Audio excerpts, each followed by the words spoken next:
You know, when you think about immense structural pressure, you usually picture something physical. Like imagine a submarine diving way past its test depth. Right. The metal hull starts to groan, the bolts are, straining, and the crew is just listening to the acoustics of all that weight pushing in from the outside. You can't see the pressure, but the entire physical environment is screaming that the math, well, it just no longer supports the structure. Yeah, something eventually has to give. Exactly. And today we're looking at a geopolitical and economic landscape that is groaning under that exact kind of invisible structural pressure. So welcome to today's deep dive. Glad to be here. We are unpacking a massive stack of intensive reporting published on April 30, 2026 by an organization called Impeach 47. Our mission today is really just to synthesize the heavy data and all these geopolitical updates from their latest dispatches so you listening at home can get fully caught up on two massive global stories without, feeling totally overwhelmed. Yeah, and right off the bat, we need to set some parameters for our source material. Because Impeach 47, they are an independent, reader-supported accountability journalism organization. But they operate with a highly specific, self-described anti-authoritarian and anti-corruption editorial stance. Right. And they are openly, heavily critical of the Trump administration. Which makes our role here very specific, and we have to be super clear about this. We are neutral guides. We are absolutely not endorsing the viewpoints, the political positions, or the editorializing of the sources we're using today. Right. Our job is strictly to report impartially on the facts, the numbers, and the narratives contained in the documents provided, period. Just sticking to the data. Right. So the hook here, what we are teasing out today, are these two interconnected pressure cookers. On one hand, you have the U.S. national debt crossing a threshold we haven't seen since World War II. Wow. Yeah. And on the other, a 61-day naval blockade of Iran that has literally triggered the largest supply disruption in history. It's a terrifying transition, right? From a theoretical limit on a whiteboard to a very physical, inescapable reality. Let's start by looking at the raw mathematics of the domestic economy. Because the figures Impeach 47 aggregates here, they really illustrate exactly how deep the submarine is currently diving. Let's get into the math. According to their reporting, the national debt has just crossed 100% of the gross domestic product for the first time since the World War II era. Which is just a staggering number to wrap your head around. Yeah. To put the actual figures on the table, we're looking at a $39 trillion debt load against an economy that's generating roughly $31 trillion in annual output. Right. And the report highlights this single operating metric that I think really frames the severity. The federal government currently spends $1.33 for every single dollar it collects in revenue. Yeah. And the Committee for a Responsible Federal Budget, they actually confirmed this. They officially noted that public debt reached 100.2% of GDP. It makes me think, when people try to explain federal spending, they always use that household budget analogy, right? Like, oh, it's a family maxing out a credit card to buy groceries. Right, which never quite fits. No, it completely fails at this scale. A better way to grasp that $33 metric, think of a household that is continuously maxing out all its credit cards month after month just to pay the monthly mortgage. Wow, yeah. But, scaled up to $39 trillion, you're just fundamentally burning through future capital for current survival. Exactly. And the Congressional Budget Office, the CBO, they projected back in February of 2026 that the fiscal year 2026 deficit alone is going to hit $1.9 trillion. Just for 1 year. Just for 1 year. And under current law, they project that annual deficit is going to swell to $3.1 trillion by 2036. The mechanics of that are punishing. Because Impeach 47 includes this quote from Nikki Haley, which I think really captures the anxiety across the board. She called this 100% GDP mark a dangerous milestone that will predictably lead to, quote, higher taxes, a weaker dollar, and fewer services. Right. Now, the source editorializes a bit here, pointing out that while she's, diagnosing the consequences perfectly, she completely avoids naming the person responsible for accelerating them. But stripping the politics away, the macroeconomic reality is undeniable. And looking at the larger historical context is crucial here to understand why that World War II comparison keeps surfacing in these reports. Yeah, break that down for us. Well, after World War II, the U.S. was obviously sitting at a massive debt-to-GDP ratio because we had borrowed astronomically to physically build a war machine. Sure. But the mechanism for escaping that debt trap was entirely different. After the war, the economy just grew violently fast, We retooled factories, built a massive middle class, and essentially the economy grew faster than the debt. Right, we essentially outproduced the problem. Exactly. But Impeach 47's analysis argues that the current administration's strategy relies on the exact opposite. Instead of outgrowing it, they're essentially just borrowing the difference. Okay, so that perfectly transitions us to the next point. How did the math deteriorate so quickly to reach this milestone? Which brings us directly to the legislative actions highlighted in the source material. Right, the specific policies. Specifically, the quote-unquote One Big Beautiful Bill Act, which Donald Trump signed into law on July 4, 2025. Yeah, the reporting identifies this single law as the primary driver of future debt growth. Is it massive? It is. Mechanically, the bill did two major things. It permanently extended the 2017 tax cuts, which obviously drastically slashes federal revenue. At the exact same time, it raised the debt ceiling by $5 trillion.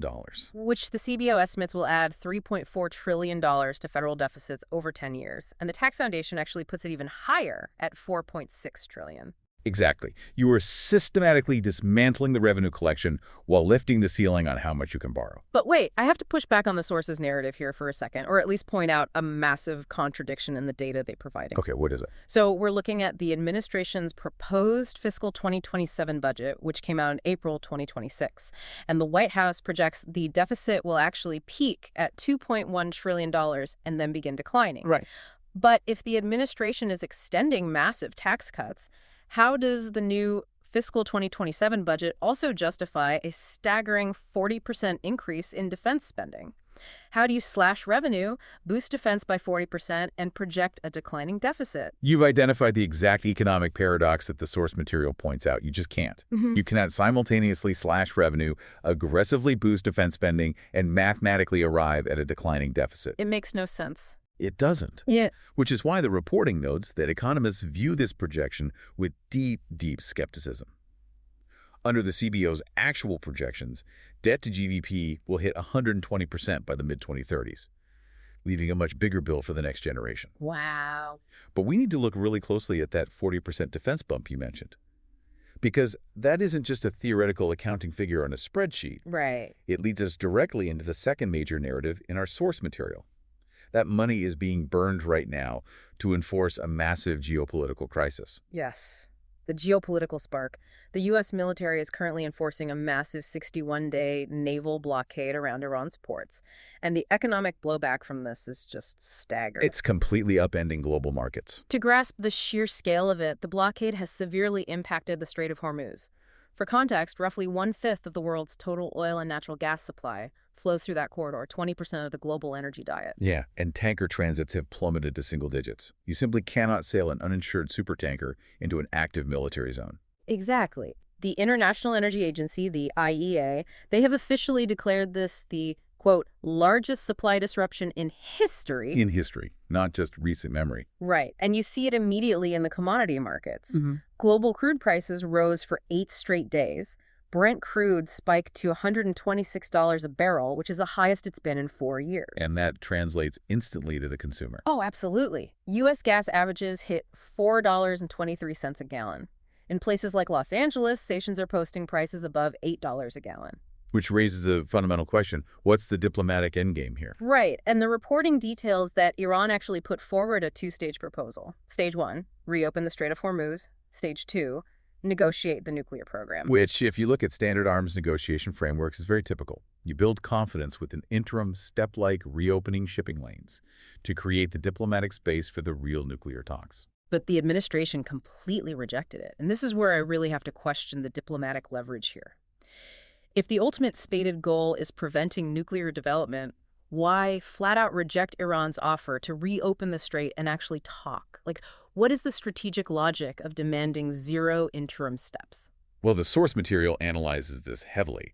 The administration's maximalist demand, which is basically full capitulation before any relief is granted, it completely removes any diplomatic off-ramps. Yeah, you're cornering them. Exactly. Trump explicitly told Axios that the blockade is, quote, somewhat more effective than the bombing, and that Iran is, quote, choking like a stuffed pig. Wow, those are intense quotes. They are. But by refusing any interim steps, you transform a foreign policy standoff into a domestic energy crisis. You are punishing American wallets at the gas pump just as much as you are pressuring Iran. And predictably, Iran's supreme leader publicly vowed to protect its nuclear and missile capabilities. So it's a total It's a stalemate. very volatile stalemate. Which brings us to the final and frankly the most alarming segment of this deep dive. We have diplomatic off-ramps rejected, global energy markets are absolutely panicking, and now we have to look at the ticking clock and the immediate military options actively on the table. Yeah, and the clock is very real. Under the War Powers Resolution, there is a strict 60-day window. Right. The 60-day Congressional War Authority deadline is actively bearing down on the administration right now. Pete Hegseth actually went up to Congress on April 29 to defend the administration's Iran policy against Ro Khanna. And while that's happening publicly, behind closed doors, things are escalating fast.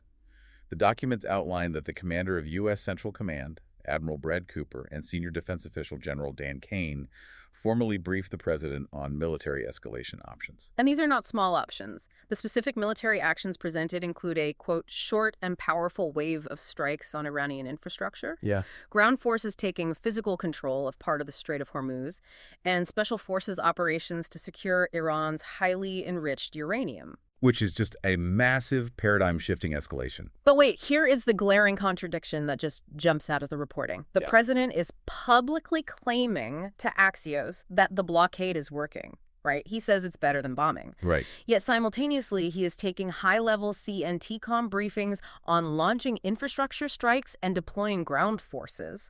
If the blockade is working so well, why are they actively prepping ground deployments and bombing runs? Because, as the source concludes, there is fundamentally, quote, no plan. No plan. The analysis suggests they launched this without a structured endgame, which leaves the world staring down three really bleak outcomes. Let's hear them. One, an indefinite blockade, which means indefinite $126 oil and skyrocketing inflation. Ouch. Two, kinetic military strikes, which immediately sparks a regional war.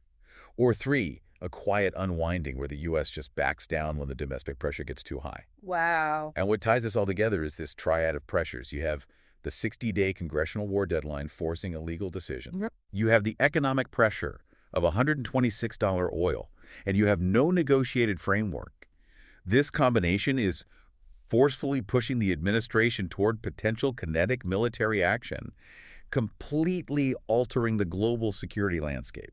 It really does all tie back together. And for you listening right now, it's so important to realize that these abstract concepts, a $39 trillion national debt, a distant naval blockade, they are intimately connected to your daily life. Absolutely. The decisions made in Washington regarding the debt ceiling, they directly impact the strength of your dollar. And the standoff in the Strait of Hormuz is the exact reason you are paying over $4.20 or up to $8 at the pump today. It's all connected. And just as a quick reminder, we explored these topics today strictly through the specific critical lens of the Impeach 47 source material provided. Right. Neutral guides just reporting the data. Exactly. But I do want to leave you with a final lingering question to ponder based on all this data, something to really think about. Okay, what is it? If a mere 61-day naval blockade has already triggered the largest supply disruption in history, and the U.S. government is already structurally strained to the point of borrowing $1.33 for every single dollar it spends, what happens to the U.S. economy and that $39 trillion